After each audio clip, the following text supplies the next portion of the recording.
Well, welcome to the Tell Me More podcast, where we invite you to be a part of real conversations with real women as we navigate the normal thoughts, feelings, and events in life as Christians.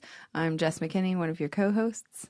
Oh, I'm in the middle, so I get to go. Yeah, I'm Sarah Hopkins. And I'm Lydia Florence. I love that we keep changing seats. Yeah. That's great. You gotta shake it up. That's true. I brought my think you have the computer best today. seat. I know. I'm so proud of you. I know this is a first, is it? It's a first. Yeah. My friend's husband said he noticed that I was the only one that didn't have it. He goes, it shows. What? Oh, stop. Yeah. Also, you just got called out on air, so there's that. I didn't say his name. I am thankful he listens, though. That's true. That's true. I did think when I walked in, man, she looks really professional. I just thought it was the glasses and the shirt and all that. We're not going to talk about the outfit. Wow. We've- Cute. We've been there. We've It's cute, established though, that whatever. it's that day where nothing in my closet made me anything. And I just thought, yeah, here we go. Yeah. Well, you look great. Thank you. I think you look great. How are we doing otherwise? We good? It's Otherwise, the Lord is my salvation. What have I was gonna say, it's like towards the end of the week when we're recording this. So I don't know about y'all, but I'm kind of like I'm yeah. punchy. punchy. What does that mean? Oh, yeah, I don't know that one. Slap happy a little bit. Oh, good. Yeah. It is the end of the day. Yes. Yeah. We have passed, like, peak brain hours. So Yeah, there's nothing. Absolutely. So this is going to be great. Welcome I'm to Tell sorry Me More. to our listeners that you're getting the crumbs of our day. But I've reached the point where when someone asks me, because... I'm what am I, like 37 and a half weeks pregnant now? So I'm enormous. I'm as big as a barn and I look like it. And so people always look at me sympathetically in the hallway and they're like, how you feeling? Oh. And my standard response now is just to say fat and sassy, because I love that one. there's no hiding the fact that I am large and in charge, but also the farther along into this pregnancy I get, the less I care about anything. Right? My filter gone out the window. Too many people have been so far up into my business, and I mean that literally and figuratively, ladies. You know what I mean. I don't That like I this. just I don't. do, yeah. I just don't care. Yeah. I don't have it in me to care. Yep. So I get told that. you. I feel like Large Marge from Pee-wee's Great Adventure. So we're Big Adventure. There was a weekend when I was pregnant with my first where I walked out on stage and I was like, I couldn't wear anything. Nothing fit. yeah. My feet were like 2 sizes bigger than normal. So I walk out in flip-flops, which I would never do. And I pulled up a stool and I sat down and I led worship. And I was like, I'm sorry. This is just where we're at right now. How it's going to be. And it was great. Everybody was really kind. So, it's fine. But hopefully that video just got happen. deleted. I'd like to meet the woman who pretends that they don't. And then just grill her and make her cry. About what? Wait, about what? Just like who pretends like she's always got it together. Oh, yeah, no. And then just bring it out, Nobody has it all together all the time. But they Nobody put it out does. there for you to be like, oh, look, I made bread this morning, which I make bread, but not like that and not in that outfit. And just like, let's put a spotlight on her and make her cry and admit that she's lying. Gosh, yeah. I don't know that any of us have it all together. I feel like that struggle bus parent who's like last minute, you've got some sort of event or whatever coming up and you are the person that has been volunteered to do whatever the thing is. And I'm like the day before going, okay, haven't even thought about it yet. What are we going to do? What are we going to do? It's great. It's fine. Yeah. But whatever. Okay. Well, today. What are we talking about today, I feel like Jess? we just started out and you were like, how's everybody doing? And we're all like, not that good. After we talked about living a healthy life last episode. this is us being emotionally healty. Yes, this is It's just transparent, acknowledging. at Yeah, least. This is good community getting the real right stuff. here. Good community. it could be worse. This is not It a could bad be. day. No, it's not. Just one of those. It's not. It's the blahs. It is. And it's dark outside Yeah. and And it's cold and I don't know. I'm not a winter girl, y'all. Me I am neither. if I have a fireplace. No. But I don't. So I just put it on the television and then cry. I was gonna say, do you want me to pull up like a Yule log or something? You think I on my haven't done computer? that, but I also have a video on my, I've saved it for years, and it is 5 minutes of uninterrupted beach footage that I took one year, and I sat there and filmed it at the same, I'm proud of myself because it looks like you're just there. Yeah, That's But funny. sometimes I just put that on for 5 minutes and just pretend. Well, you know it's going to be in the 60s next week. Oh, really? Yes. Rainy. Still. But 60s. And I'm like, does this mean this is so bad because I know like snow, beautiful, awesome, wonderful, love it. Terrible. Hate Let's it. get it over with and then move on to spring. That's kind of like, if it's going to be cold, it should snow. And then when it's warm, let's move on to spring. That's kind of my mindset. So I got really excited and I know it's going to get really cold again.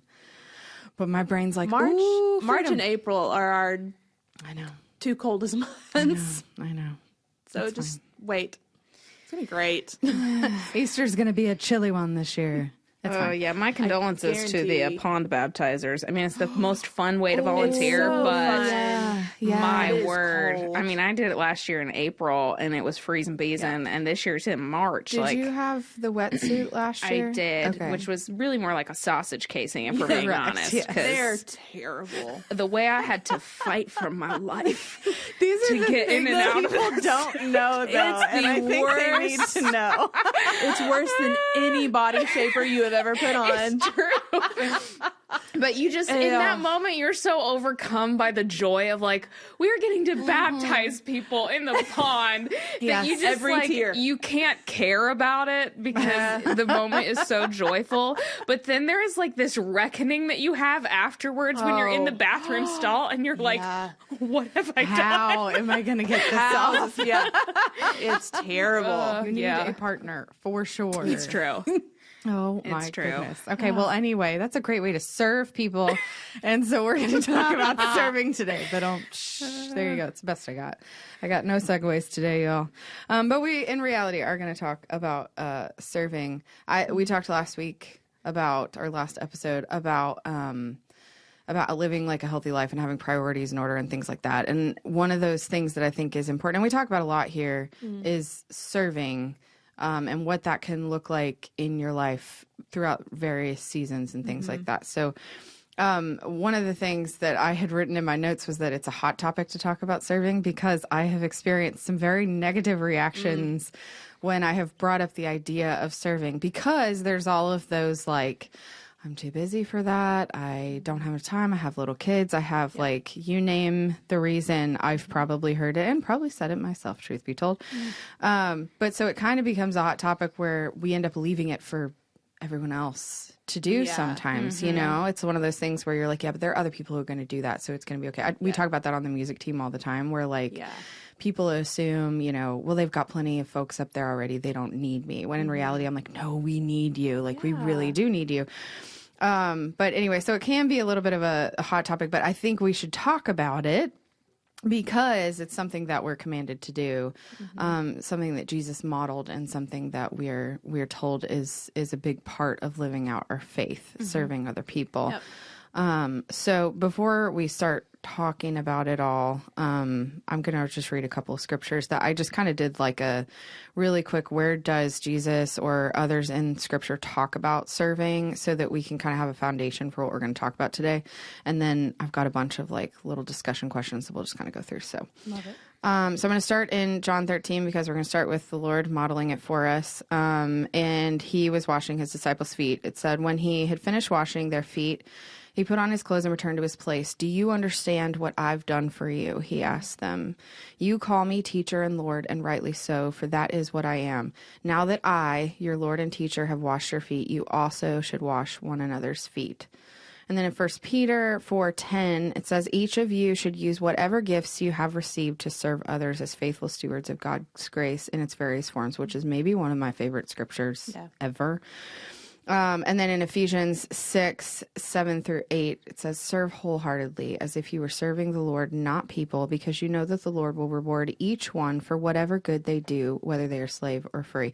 And there were like so many different scriptures that I could pull up where the Lord's basically just going through, or people that saw him model that are just going, here's what he's calling us to do. Here's why this is so important. Here's how you love others. Here are the people you should care for, these kinds of things. So I won't go through all of that, but I wanted us to have the foundation of knowing A, it's something that we're commanded to do. B, it's something that was modeled for us so that we can set aside if one of the things is, I don't know if that's really necessary. If we think about that, we're just going to set that aside because that's not reality. Right. It's absolutely necessary. However, it looks very different Yeah. in different seasons for different people. So let's kind of like broad question, what does it mean when we say serving others? There's so many things that can entail. And I think the simple, easy one, like when you're sitting in church and you hear like, hey, we'd love you to serve with us. It's like, let's have you volunteer, which is true. Right. But there's so much more. That's, yeah. So what else does that look like when we think about serving others? You go. You go. No. We both did the little... Which is our way of cueing that we're about to talk.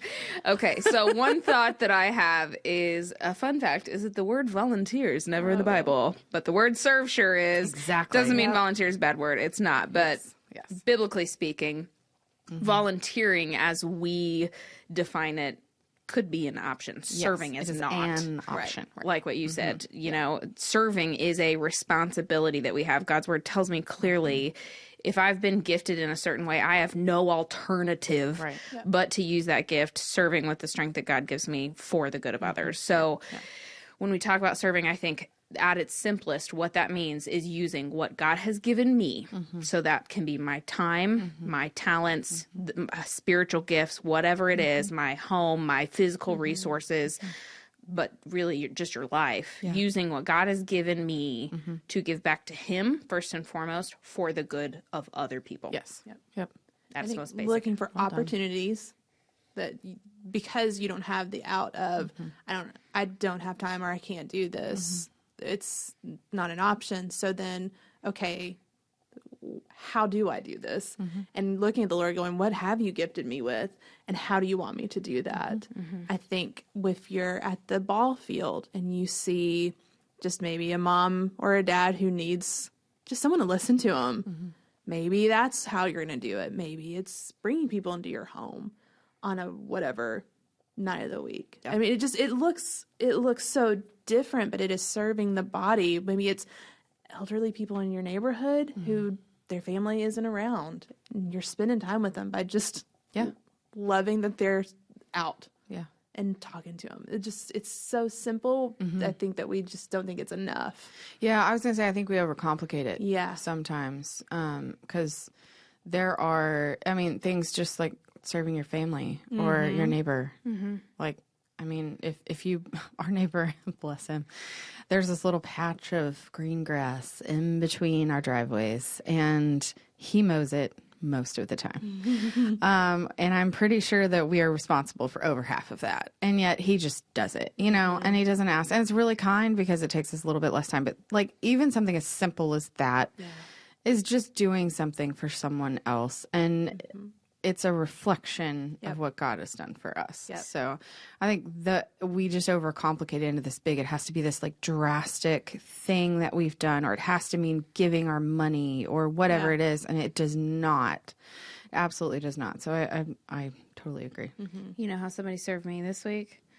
Because, as I said, I'm a very large and in charge pregnant lady. One of my friends tied my shoe when I came untied, because your girl can't really bend over. I'm impressed that you're wearing lace-up shoes on. Well, these are lace-up shoes, but they're the kind that I can just slip in and out of. I was wearing snow boots on Tuesday because it had snowed, and one of them came untied, and I was like, this is going to be an Olympic sport, trying to retie this shoe. And just without even thinking, she just bent over and did it. And I was like, boy, if that is not the prenatal parallel of our Savior washing feet, you know? Right? So, yeah, it was really sweet. But even that was an act of service. Yes. You know? Yes, absolutely. I think it's broad and small things. There are truths and myths to serving, and we've talked about some of these here where like it doesn't have to be this grand gesture. But what are some of the things that you've heard that you're like, it doesn't have to be that? Like the assumptions about serving, that in order for it to be qualified as this, it must be. What are some of the things that you've heard? Time is the biggest one. Yeah. That's going to be, because I've got to get my kids here, or I've got to go there, family stuff. Yeah. That's the biggest one I hear all the time. I also hear that I'm not qualified. That's a good one. And I get that. I hear that one a lot when I look at someone and go, have you ever thought about serving in students? And they go, oh, I couldn't do that. Like, actually, you're exactly why. Because you're able, because of what you've been through, to look at that student and go, I know that you're not being honest. Yeah. Or I've been through this. Don't do as I did. Let me tell you. Right. Like, those are the people that we need. Yeah. And I think the enemy uses that to go, A, I don't have time, and B, you wouldn't want me anyway if you knew who I was. Oh, yeah. I like that ill-equipped kind of thought. I've heard that a lot, too. Because we assume that we have to be able to, like, do everything perfectly in order to be used, which is wholeheartedly not true. Right. But for some reason, we do give into that lie for some reason. I don't know. I don't understand it. I've experienced that myself, though, sitting there going, what would I do in this situation? And it's the same thing, honestly, like when we think about just sharing our faith. Like a lot of times we go, well, I'm ill-equipped to have this theological debate with some other person who is just going to throw fact after fact at me. And I'm like, hold on, let me look it up real quick, you know? But that's not really what we have to do. Yeah. Like the Lord will take care of all that stuff. So there's an element of faith to serving, especially when you feel like it's maybe outside your comfort zone. My mom mentors a student. And I remember thinking when she was telling me she's going to do it, and I think she may have even said this, Mom, hopefully I'm remembering this right. But she was just like, you know, it doesn't really matter like what I'm going to be helping them with. It's just the fact that I'm there. Yeah. Because I was sitting there thinking, there are subjects I'm not great at.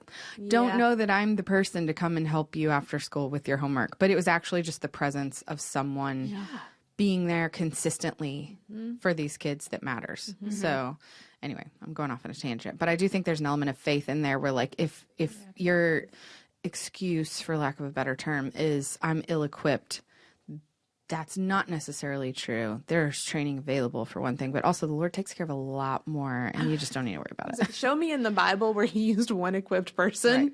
Right. Exactly. Yes. And there's not one. No. They're all terrible examples. Yeah. Well, and he chose on purpose. Like I think about Moses. He's the one that's supposed to go talk to Pharaoh. Like anger problem. You're the person that's going to go walk in and talk to the president, for example. Yeah. And I have such a bad speech impediment that I can't get a word out. But that's the person he's chosen. And he had murdered one of them. Yes. Like he ran away for a reason. This guy's like, no, I know why you're not here. Yeah. Stop. Yeah. Anyway.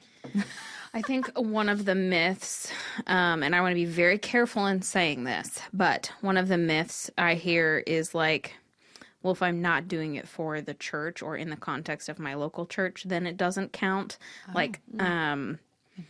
So I never want to downplay the significance and the importance of serving the local body. Sure. Like, you are the church. I don't think there's a biblical imperative that lets us off the hook for serving the church. Right. I think everybody who's a member should be serving the church in some capacity. However, like I've heard some, like, even people that I love who are close to me be like, oh, well, whatever I'm doing doesn't count because I'm not like on the schedule at Southland for something. I'm like, what do you mean it doesn't count, you weirdo? Like, of course it counts. Like, of course it counts. And even like nobody's putting you on a schedule to care for your snotty little kid at home when they've got a cold. Right. That's still serving. Yep, you know, nobody, you know, even things in your job, even things that you're paid to do sometimes are still acts of service that are coming from your heart. So anyway, I don't think I'm saying any of this very eloquently, but what I'm trying not to do is I don't want to downplay the importance of serving the local church, but I also want to emphasize that service is much broader than just, you know, somebody putting you on planning center here. Yeah. Oh, absolutely. Oh, gosh, yes. So, Yeah. Now my volunteer numbers just drop, and I'm going to blame Lydia. sorry. Lydia told us we didn't have to serve anymore. That's not true. You absolutely should serve for so many reasons, but well, and that too, It's an in addition, right? Yeah. Well, that's something. I had people who worked in ministry look at me and say, well, I work in ministry. As if people who serve within the church also don't have jobs. Yeah, which is crazy. Oh, okay. Tell that to the guy who just worked 70 hours and then comes in here to work with students. Yeah. Tell him that you've been here 40 hours this week. Or yeah, the guy who works full time as a cop and also volunteers here on security. Yes. Right. Yeah. What are we saying to them if I'm like, oh, I'm on staff here. I don't have to volunteer. Oh my gosh, yeah. No. Ugh. No. That's gross. Okay, so when we talk about motivation for serving, obviously scripture commands us to do so. However, there's a heart check in there too. And there are, I mean, you can see all through scripture, like the more legalistic side, I'll say, of serving, where it's like you're checking the box because this is what you have to do versus I do this because. So when we talk about right motivation for serving, what would you say you could fill in that box with? First thing that comes to the top of my mind, and this could be totally wrong, but I'm thinking through when the scripture that you read where it talks about using your gifts that God has equipped you with, using those in the air, like to serve whoever you're around, your children, your husband. There will be ways, or just people around you, there will be ways that the Lord will use your particular gifts that will bring you joy in those moments. Yeah. And I think chasing that and kind of understanding what those are kind of helps get your heart posture in more of an obedience-driven state, maybe. Yeah, There's a lot of words that probably don't mean a lot. But. Well, no, that makes sense. So it is an act of obedience, for sure. But you're right. He does bring you a lot of joy in using the things that he's gifted you with. And oftentimes I think the desires of our hearts can align with the desire of his heart when we've used it correctly. So when we've used what he's given us correctly, it does bring a lot of joy to other people and to us. I think, and we've touched on this, but one of the primary motivations also should be to acknowledge that it is an act of worship to serve other people. And I think we talked about that in our worship episode. But it is glorifying to the Lord. And there are times where your service to others speak way louder than your words will. Yeah. And I think there's a scripture on that, and I can't remember exactly where it comes from. But anyway, I know she We did look both at me. went, I know. I'm looking right at her. Sorry, I forgot I'm the Bible encyclopedia over here. Didn't that make you memorize the whole thing? No, I still have to Google stuff like all the rest Do you of want you. me to Google Okay, it really quick? I'm also thinking of people who are like me who do not receive things like that well. Like there is a constant wall of me receiving someone serving me that I feel either I don't feel worthy or it makes me feel. Ugh, it makes me feel. I hate saying that. It makes me feel like less than, not less than, that I'm not capable. Like you can't do it. Or I'm a burden. Yeah. And so I have to fight that constantly. Yeah. Because I'm not a good receiver. Yeah. Yeah. That's probably the that's best way of good. saying it. That's good. I think the motivation for service at its very base level, if we're taking it back to the basics, which I love to do, is that I serve because I love Jesus. Right. Yeah.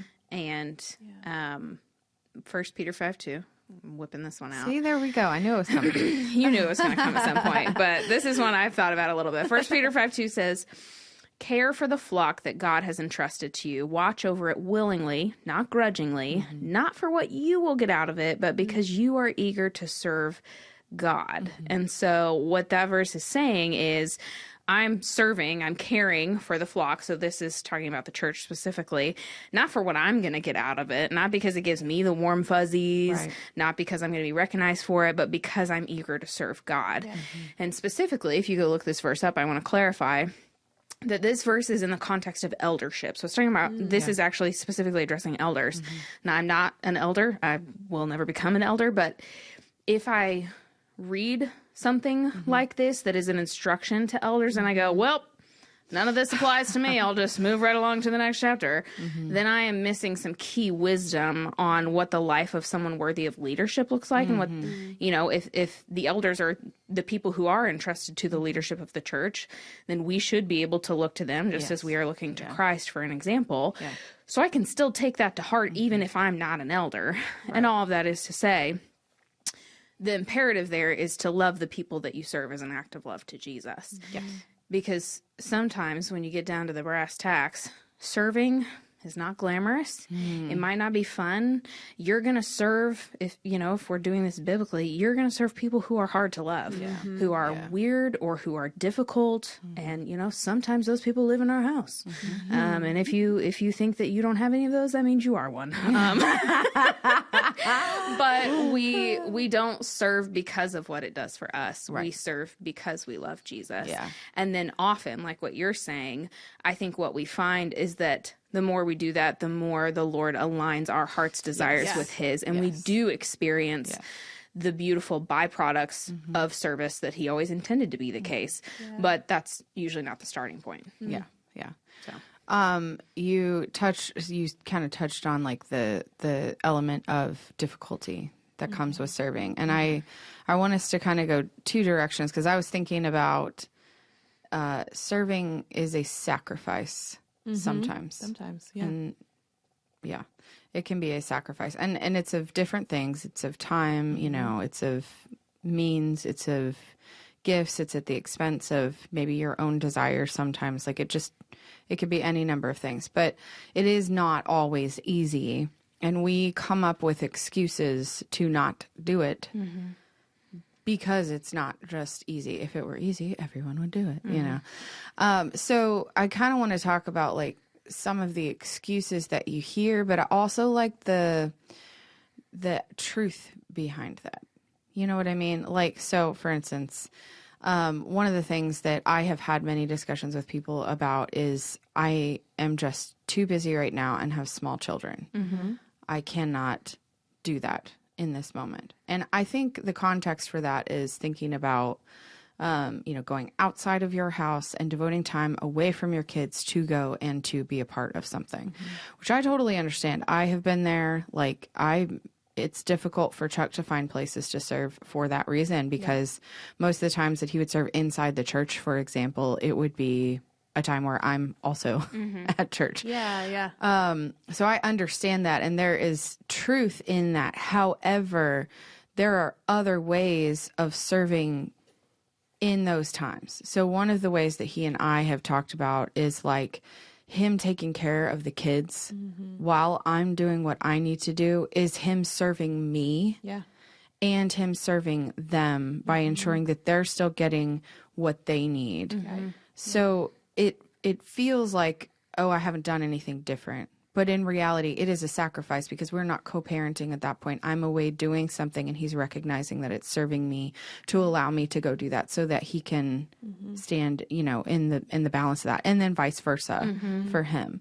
So I think I just want to like put to bed some of the excuses that we come up with, and show you like there are ways that you can still serve others that may not be drastic or dramatic, but they are serving, and to identify them as serving to help you kind of understand, yes, you are able to do that right now, and here's what it looks like. And then later in life, maybe you will be my parents, who are now like everything they can do to get out of the house and go do, they can do, because they don't have children living at home. They're halfway retired, stuff like that. So it's different seasons. But anyway, let's back up, just the excuses that you hear, and then like the truth of those. What have you heard? What conversations have you had? I'm putting you on the spot. Sorry. Yeah. No, that's okay. I want to think about this for a second before I know. I just talk, it's just dead air time. That's okay. That's all right. We want to be purposeful, so. I think one of the big ones, like one of the big excuses, is time, and whether that's because it's like little kids, or because you just use the example of your husband, so I'll use the example of mine too. Because really kind of similar but different. we are on the way to having little kids. But Tristan right now is still firefighting full time. And in addition to that, he's also in paramedic school full time. Yes. And so his schedule is bazonkers because his plain work schedule is 24 on, 48 off. So every third day he works for 24 hours at a time. But now on top of that, he's also going to school. Yeah. And so his life right now is, we're just in a really, really busy season for him. And so he was kind of wrestling with, well, how can I serve? Like his schedule changes every week for one, because it's every third day. So every 3 weeks he has a different schedule. And so consistency is difficult in terms of like some of the environments or regular rhythms of like volunteering at Southland or other things like that. And one of our pastors here on staff, I won't name names, but just kind of encouraged him to have a little bit of a different paradigm of how he was looking at his life of like, what you're doing counts. Yes. You are the one who's responding to people at 3 a.m. when they need CPR. Exactly. Or when their kid is choking and they're scared to death or whatever. And that is serving. Yep. And so, again, back to the thing I was saying earlier of like feeling like things don't count. Like if Chuck's like, well, how does this really count? Or if Tristan's like, oh, does this really count? If you're not on the schedule somewhere or if you're not in a defined role somewhere, it does. Can't prove it. Exactly. Like it does count, but also knowing like that's a desire of his is that when he's able to, he wants to be able to be in those consistent rhythms of serving in other ways. But just because you feel like you don't have the time for whatever reason to serve or to volunteer in some of the ways that you often hear us refer to doesn't mean that you can't serve, period. Yeah. It might mean that you need a paradigm shift of like what serving means. Yes. Yeah. You might actually already be serving a lot and you just haven't realized it yet. So anyway, that's one excuse is the time thing. And sometimes there might be a legitimacy to that needs challenged. Be like, actually, I think you could. Yes. And sometimes you just need to reframe and be like, you actually are. Right. You just don't see it. Yeah. Yeah. So. Yeah. I think another way that plays out, and folks don't necessarily think of this as serving others, but it really is praying for the church. Praying for people, that's a big deal. Yeah. That's a huge deal. And that is a way of serving other people too. Yeah. And I think you're right. Like we just don't talk about that. We don't think about it because a lot of times prayer we think of as like an introspective conversation that we have with the Lord and it's just one-on-one. And I mean, it is, but some of the most incredible things I have seen happen have been because there are folks who continually pray for people every single day, every day. Yep. Like my mom has a list of people that she goes through. I know like most of the people on staff have a whole list of people they are praying for and they're continually adding to that, you know? And I think that's another method of serving that anyone can do at any age. Yeah. So I'll jump into parenting for a second here. But like if there's something you could encourage your kids to do, like we have things like Meal Pack that they can do, but they can pray for people. Yeah. That's a great starting point to get them like others focused and doing it for the glory of the Lord as opposed to for ourselves. So anyway. I love that because when I had stuff going on, I know my friends encouraged their kids at bedtime to pray for me. Yes. And those sweet little prayers, the fact that those kids were that thoughtful, that meant the world to me. Yeah. I was thinking too, I've got a friend, she is a elementary school teacher. I think, I forget what grade she teaches, but kids all day, every day. She has her own children but she still a few days of the week will take, her niece and nephew now home on her way. Yeah. They live close by, but she's doing for her sister-in-law what her sister that frees her up to then have meetings or do whatever she needs to do for her work. And it seems so well, it's just logical because I'm coming this way. True, that's true, but it's also really kind. Yeah. And what a way to serve your family in that way or absolutely whatever. But one of the other, I don't think this is an excuse, it's just more like maybe we haven't thought through it completely. I hear from a lot of people, I don't really know what my talent is. I don't really have a gift. I don't know what it is that I would do.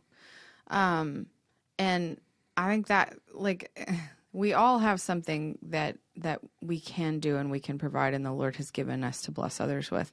But I don't think it always fits into, like, a category of what you would see, like, if we're doing a stage announcement. Like, obviously not everyone can play the guitar. That's okay. Maybe that is not what the Lord's asking you to do, is to join the music team. Or maybe you do play guitar, and it is, and you should.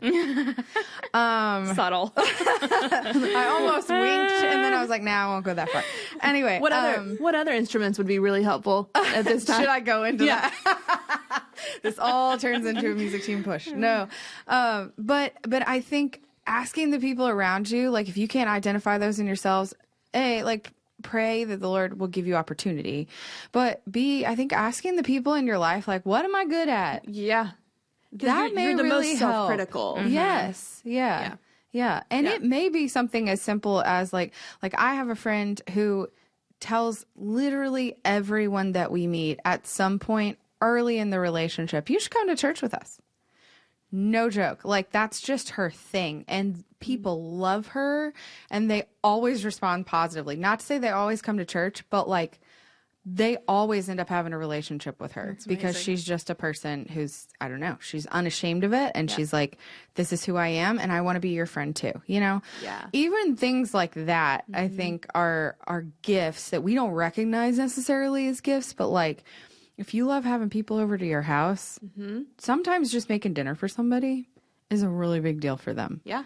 You know, so there are things like that where it doesn't have to be this, like, showy talent that you have that you put on display for the world. It can be something really small. Oh, yeah. And asking people, like, hey, help me figure out, what is it that I'm good at? What do you think that I could bless others with? I think is another good way to get past that excuse. And it just kind of, it will happen when you start looking for it. I was thinking of the girls that I work out with, and there's one in particular, she puts like, she has a whole 3-day plan. Yeah. And these are the exercises you're going to do on Monday, Wednesday, Friday. She does it every time we need to change one. Yeah. And that because I don't know what I'm doing. Right. But she loves it. Because she loves working out and being healthy. Yep. It's a whole other world to me. But for her to do that is so kind. Yeah. Yeah. We have a young lady who is a high school intern here who worked at Crumble Cookie at the same time she was a high school intern. Yep. And every Wednesday afternoon at about 2 p.m., I knew that there would be a box of Crumble cookies that would show up in the staff break room. My goodness. And I don't know if she personally baked those cookies, but she used that gift. And one day I stopped her in the hallway and I said, I just want you to know you're doing the Lord's work. And you have created a Pavlovian response in me. We're at about 2 p.m. on Wednesdays. I'm like, I'm getting hungry for a cookie. That's amazing. She is so sweet and so kind. But hot take, I don't like crumble cookies. You either love them or you hate them. I've never had one. Personally, I love them. Don't worry about it. They're enormous. They're a little underbaked, and they are delicious. Not in a good way. In a good way. Well, in now a very good way. I don't know, and so for our challenge for the next one is to bring one in so that I can perfect. taste Every it. time someone tells me they're just like, you haven't had the right one. When you have to qualify it with there's a right, no, it's either good or it isn't. It's good. Okay, all right. Well, I'm gonna Your try mom it makes 'cause better I want to cookies. try it. My mom. My mom doesn't. Sorry, Mom, but it's true. Have I ever told you? Did I tell you that I had never had a homemade chocolate chip cookie until I went to college? How can that be? Because we were a Pillsbury dough roll family, and so I remember calling my mom That's so because my depressing. roommate, my freshman year, her mom would send her back with homemade cookies and baked goods, and I thought, this is amazing. I called Mom and said, how come you never made these? And her response was, why reinvent the wheel? Because they're better. Well, Nancy was not doing that. Nancy was working full time, running a household, running Honestly, a business. respect for both sides. I You mean, know, I hate would there. totally break off a chunk of that and just eat it. Yeah, So I'm not going to so- say it's bad, but That's hilarious. But yeah, wow. I just never. I'm sure maybe at a bake sale or something, I had something, but my mom never made them. Still doesn't. She makes all kinds of other things, but no. Okay, so we need crumble cookies and homemade chocolate chip cookies. Done and done. Keep the Done and crumble done. cookies. Well, that's okay. Lydia can take those. She can have and all of then- them. Glad to. I will just cast my vote, and we'll let you know next time how it works out. Don't let me forget, because I totally will forget that, though. No, I'm gonna have to make a note. Yeah, there's a guy who every single Sunday morning will bring in donuts to the green room. Yes. Every Sunday. And darn it, I can't eat them right now because I decided to eat healthy this year. But I mean, the joy They're on scalding. his face, Yes. and the They're joy on scalding. all the people in Yeah. the green room when he walks in, it's just like, oh yeah, Yep. You it's feel so loved. good. And then there's Michael Vandermark's mother, who makes the best cinnamon rolls ever, Yes. Delicious. and brings them in for Christmas Eve. And thank you, Judy. Yes, Judy. Doing the Lord's See, work. see, using your gifts to serve, that counts. I don't care who you are. God can use whatever you can give. Well, no, it will put you in those situations. I remember I used to, every Friday, because I had Fridays off, I would play cards with a group of 80-year-old women. Yeah. And it was the best, just best day of my week. I loved it. But what started to happen is you start to get into their lives and finding things that, you know, maybe their family was out of town or something that they would need. And the Lord just put you where you needed to be. Yeah. All because you wanted to play cards with some ornery, fabulous women. And it was just the best. I learned so much from them. Oh, I love How that. to cheat. They were great Okay, cheaters. well, maybe not that part. When I was Amazing. 15 years old, I was on the mowing team at my home church, and it was me and a bunch of like dudes in their 60s. Explain. Okay, so I love to mow. Love to mow. Ride And or push. I will do both. Currently, I own a push mower because I don't have a big yard, but I grew up big zero turn Okay. and super comfortable on one of those. And I love to do it. It's soothing to me. It's like where I solve all the problems. You know, some people love long hot showers. That's no, me. I want to mow. Okay. And so when I was 15, I was like, I'm going to join the mowing team. They like did an announcement. And so I'm like showing up.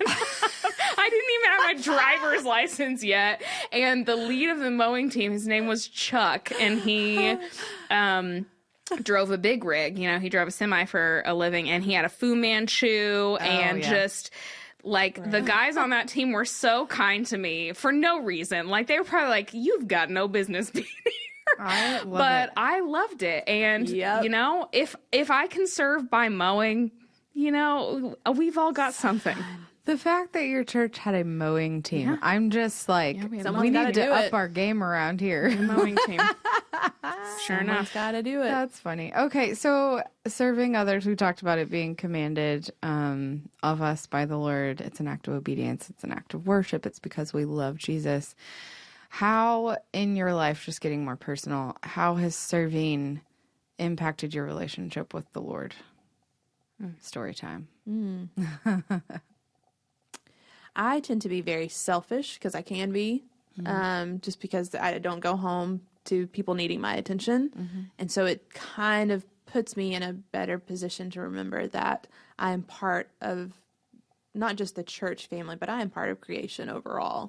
And that there's more to it than my little piece of it. Yeah. And it does bring joy. It does sometimes. There are Wednesday nights when it is cold and dark, and I think I do not want to be surrounded by 300 to 400 middle school students.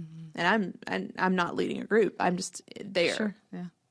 But every time I leave, I think, oh, that was totally worth it because they're the best. They're the absolute best. Yeah. But it helps kind of jar me to go, there's more Yeah. to this life than you. Yeah. Yeah. That's good. Yeah. I think it's hard to quantify like how it's changed my relationship with Jesus, but it certainly in many instances makes me rely on him more because of the uncomfortability factor of it. Yes. In a lot of ways, like in, you know, especially when serving requires sacrifice, it both helps you relate just this much more to what it must have been like for Jesus, who was literally God, Yeah. to come and take on not just human form, but to come in the form of a servant. Yeah. Like, it just gives me that much more perspective when something is a little bit hard for me to remember how much he gave. So there's that.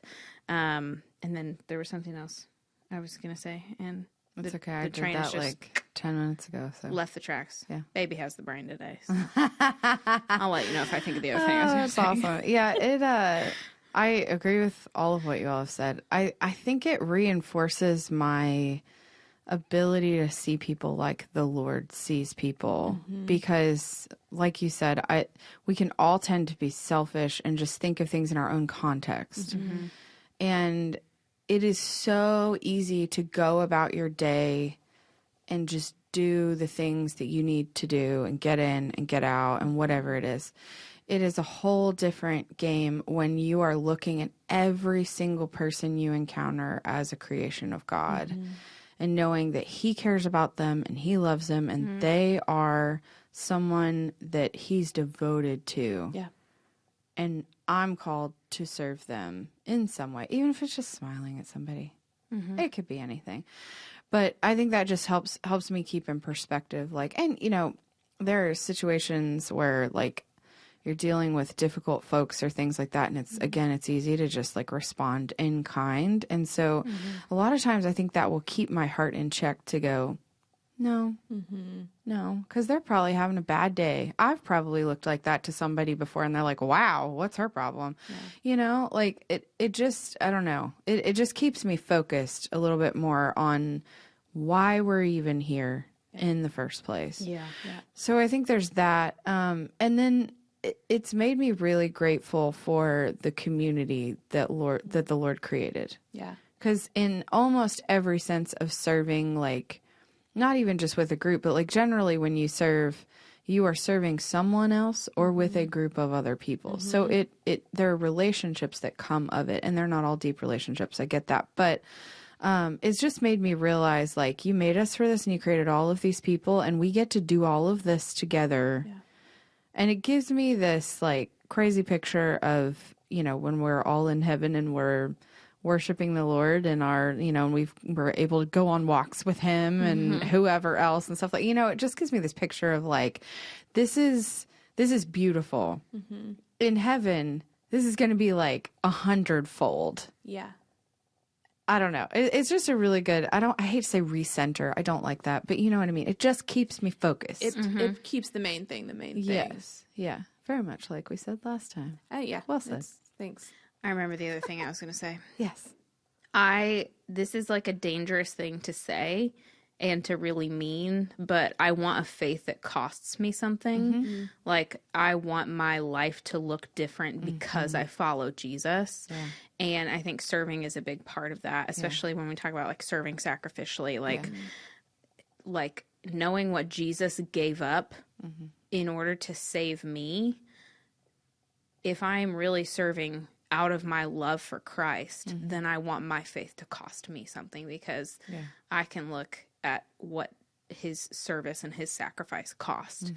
And so I want my life to reflect that, not because I'm a, masochist who just loves pain for the sake of pain. That's not the case. But because I see what Christ gave up, and I want my life to reflect his, and I want to be different than what the world gives us. And so I want my faith to cost me something. That's so funny, because I was looking up earlier and I thought, oh, that doesn't fit. But a scripture that I keep on my bathroom mirror constantly is 2 Samuel 24:24. There's a part in it where someone's talking to David, and he says, I will not offer to the Lord my God burnt offerings that cost me nothing. And I have to keep that constantly in front of me, because it does cost something. Yeah. Following Jesus always costs something. You get so much more. Yeah. The rate of return is incredible. Yeah. But that does not mean that there is no cost to it. Right. And that's okay. Yeah. It really is. There's joy in that. But I don't know. That's very funny that you said that. That's one of my favorite verses. It's a good one. I'm in 2 Samuel right now. I'm reading through from Genesis, but chronologically. So, but I'm in 2 Samuel currently. So Then you will come across the name of my son, which I will not release until he is born. But It's okay. I think you'll read it if you're in Second Samuel. Yeah, I probably already told you, but for the general But I won't public, say anything. you'll find out when you find out.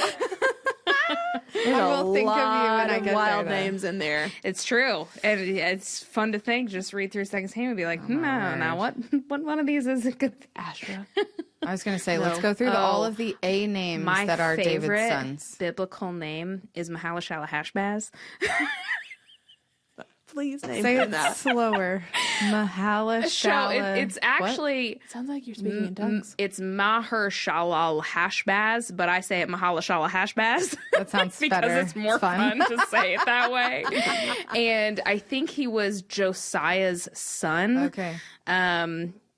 That or he was Isaiah's son. I don't actually remember. I'd have to look it up. But it's my favorite Yes. biblical name. I love It's that. just ridiculous and so long. So great. Some of my favorite moments are we have a teaching team meeting every week, and as part of teaching team, we will read the scripture that whatever the message is going to be on comes from. And 9 times out of 10, when it comes to the names, it ends up really close to me. So we're going through like sitting there in dread. start to panic. descendants or the genealogy, and I'm please like, don't. I don't know how to say any of these things. Well, I do know both of our names are in scripture. Yep. Mine is not. Do you know where yours is from? No. Did you know that Shakespeare created your name? No. Wait, we We've talked about that. this. We have. Okay, well, There you it's all go. right. I'm not biblical, Bible, but Bible, I'm literary. Some people's Bible, That Shakespeare. tracks, I guess. Theatrics and all Oh my that. gosh, it does. tracks. Yeah, that's fine. I'll take it. Whatever.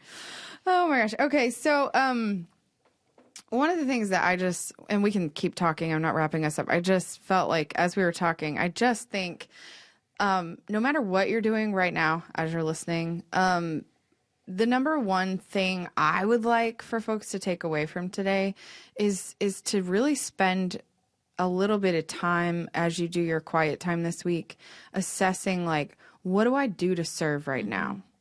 And not the things that necessarily you hear from stage again, which is great. Yes, list those. But what are the other ways that you serve other people? Like ask the Lord to show you how you're serving currently. And then ask him to give you opportunity to do it elsewhere as well. I don't know. That just, as we were talking, I was like, I just feel like we all, and I'm going to do that this week. Like we all just need to sit down and go, okay, if this is that important, if what we're talking about is really that important, which it is, we need to sit down and really go, okay, in my own life, what am I doing right now? And that way, the next time that you do that thing, you are looking at it through that lens. The next time that you pray for someone, or the next time that you read a book to your child, or you, whatever it is, you mow your neighbor's lawn, whatever, that you're thinking this is an act of service that can glorify God. Because I think if we start thinking about things that way, like, I don't, there's just a lot of potential for like ripple effects and whatnot, and like opportunity to talk to other people about who he is, and for our faith to be shown through our actions in addition to our words. Not that we shouldn't talk about the Lord, but you know, it's like our actions are backing up what we're saying and how we're living out our faith. So that's my challenge to all the listeners for this week, which I know we don't always do those, but I think that could be a good way to I like that. kick off our podcast. And everything you do it is to the glory of God. Yes. Whether that's cleaning toilets or Yeah. whatever. Yeah. Yeah. Good for him. One more challenge, Yeah. if I may, Yes, please. is when I was thinking about this episode, I was thinking about sometimes the people that I've heard, and I've been one of these people in full disclosure, that complain about, well, the church doesn't do this, or the church isn't providing this, or whatever. And I want to say, mi amiga, you are the church. Yes. So Yes. if you see a need, meet a need. Yep. You know, you've heard us say it before, but if you find yourself being critical, or even just seeing, man, there's a real gap here, that might be a sign that the Lord has put something on your heart as a way to serve. That might be a way that you get to contribute. So it doesn't have to be quote unquote officially sanctioned by whoever, but if you see a need, meet a need. You know, that's what it is to serve. Well, and since we've dispelled the myth that you can't do it because you're not prepared or you're not equipped, Yeah. there you go. Yeah, he'll take care of all of it. Yep. And in addition, because we've talked about many ways that we're currently serving, I do want to say, like, serving inside the church and the volunteer opportunities that we do have are also very viable options if you're like, I have no idea what to do. Or even if you do know what to do, but you're like, I'm gifted in that area and I would like to do that. Or maybe I'm going to step out in faith and go hang out with some students once a week or serve in children's because I want to rock some babies or whatever it is. Yeah. There are so many opportunities, and they're not all like you have to do it every week or anything like that. So I would say that just take the first step if you're kind of like, I don't really know where to start. Just ask. Yeah. Yeah, Sarah is literally the one to talk to. I was going to say, so. yeah. Shoot me an email. Yeah, I'll yep. get you. Yeah. I'll get you This to the is her right world. person. Yes. Yeah, it's my world. Yes. I love it. Yeah. Yeah. So, okay. Well, that was great. I love talking great. about this. I'm very passionate about this because I do feel like I've grown in it over time. Well, so I think if we're honest, each of us are here because people served us in the church. Yeah. There were women at my tiny, tiny church that had maybe 25 people at it at one time. But there was a woman who faithfully showed up to teach me God's word. yeah. What would I have done if she hadn't done that? Yeah. You know, or Amen to that. people placed all around me who were just Yes. who just loved me well. Yeah, and So- we stand on the shoulders of saints who Yes. will very likely never be, Exactly. you know, recognized publicly. And that's not to say that some people do serve in ways like I'm deeply, profoundly grateful for the ways that John Weiss and Scott Nichols serve. Absolutely. Yeah, That but I don't they- want to do that. they can have it. And that is service. And granted, they're known for that, and I'm so thankful for that. But they would also be the first ones to tell you that they stand on the shoulders Absolutely. of the unnamed servants of the Lord who poured into them. And so we need you. We need you, church. do. And girls, whatever you've got to give, God's going to use it. Absolutely. So Yeah, absolutely. Well, thank you so much for joining us for episode 2. We will be back with another episode in a week. yay. See y'all. Bye.